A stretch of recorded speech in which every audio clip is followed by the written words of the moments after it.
Hey, what's up YouTube, j'espère que vous allez bien, je suis grave content de vous retrouver aujourd'hui dans cette toute nouvelle vidéo. Aujourd'hui nous allons parler d'une série TF1 qui a été pour moi un vraiment coup de cœur, donc c'est La Promesse. Donc déjà je vais vous donner un petit peu de synopsis avant de commencer cette vidéo, parce que si les personnes ne les ont pas encore vues, qui souhaiteraient du coup regarder cette série, je vous invite énormément. Du coup je vais vous lire un petit peu la synopsis. C'est tout simplement une fillette de 11 ans, Charlotte Meyer, qui disparaît dans l'Highland lors de la tempête de décembre 1999. Le capitaine Pierre Castaigne mène l'enquête 20 ans plus tard dans une autre juridiction. Une affaire du même type est confiée à Sarah, une jeune policière. Donc voilà tout simplement pour ce qui est de l'histoire. Donc vous pouvez retrouver la série sur MyTF1 pour ceux qui ne l'ont pas vue. Elle est disponible aussi sur Salto, vous avez un mois gratuit et vous pouvez l'annuler à tout moment. Donc cette série achevée hier le 21 janvier 2021. Elle s'est déroulée en 6 épisodes, donc pour moi c'était vraiment quelque chose que j'ai grave aimé. C'était vraiment une découverte tellement cool, une série très sombre, très dark, et c'est vraiment ce que j'aime.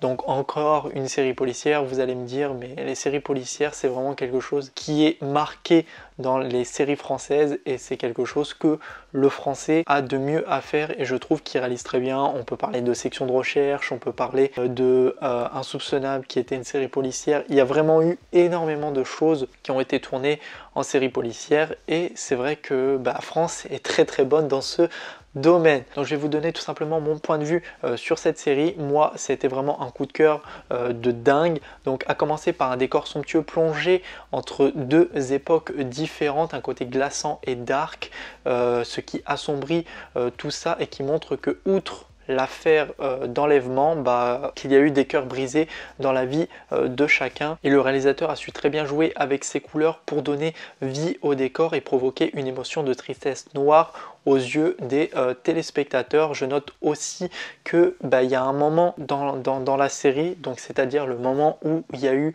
la tempête, que j'ai trouvé vraiment une scène à couper le souffle, parce que c'est très compliqué de jouer ce genre de réaliser ce genre de scène, et le réalisateur a su très bien le faire. Vraiment, le renversement des voitures, l'époque est aussi différente parce que c'était pas dans l'époque actuelle, les arbres arrachés, les maisons éventrées, donc c'est quelque chose qu'il a su très bien faire, et vraiment je peux lui donner que ma meilleure note là-dessus, parce que c'est quelque chose qui est assez compliqué de réaliser deux époques différentes. Déjà que moi je suis très fan de ce type de construction dans une série, deux époques différentes, c'est vraiment quelque chose que j'aime bien. J'avais grave kiffé la série Le Secret d'Élise, qui s'était déroulé du coup là pas sur deux époques mais sur trois époques, et c'est vraiment quelque chose que j'avais aimé et apprécié. Donc ensuite on va parler de trois personnages que moi j'ai vraiment eu le coup de cœur, et c'est surtout des personnages principaux et qui vraiment se démêlent parfaitement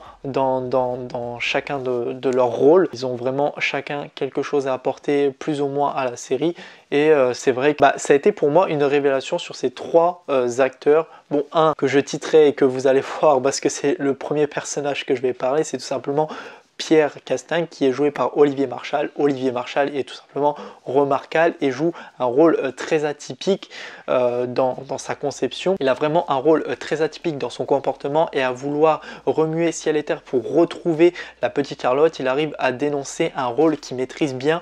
On ne pouvait que s'en douter, car c'est vraiment quelqu'un qui a aussi sa place dans le cinéma, parce que Olivier Marchal, autre que être un réalisateur, parce qu'il est aussi réalisateur, il a été flic dans la vraie vie et il est aussi acteur. Il a vraiment eu des rôles vraiment cool. Il a joué dans Les Rivières Pourpres, qui a joué un rôle vraiment intéressant. Donc ça, c'était évident. Il a fait le film Bronx, un film sur Netflix, qui un carton plein, parce que Netflix a su faire confiance à Olivier Marchal, et Olivier Marchal leur a rendu, parce que ça a été vraiment un énorme succès pour ce film sur Netflix.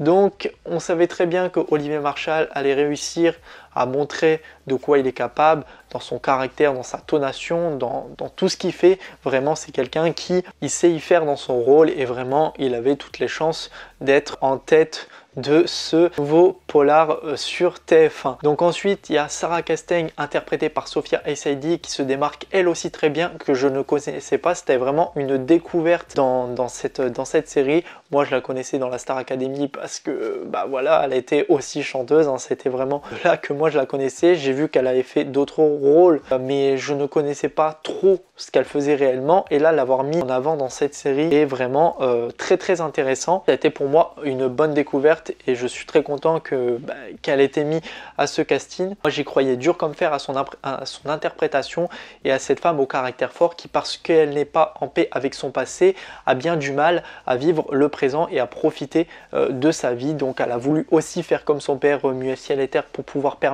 d'avancer dans sa vie, et elle a su jusqu'au bout montrer l'effort qu'elle pouvait faire, et son rôle était très bien joué. Pour une première, pour moi qui ne connaissais pas ce qu'elle faisait, c'était vraiment une découverte. Elle aura aussi encore une fois toute sa place dans d'autres séries TF1 ou d'autres séries sur d'autres chaînes, parce qu'elle a su montrer son caractère, ce qu'elle faisait, et vraiment je pense que ça a été une bonne réussite à nouveau pour elle.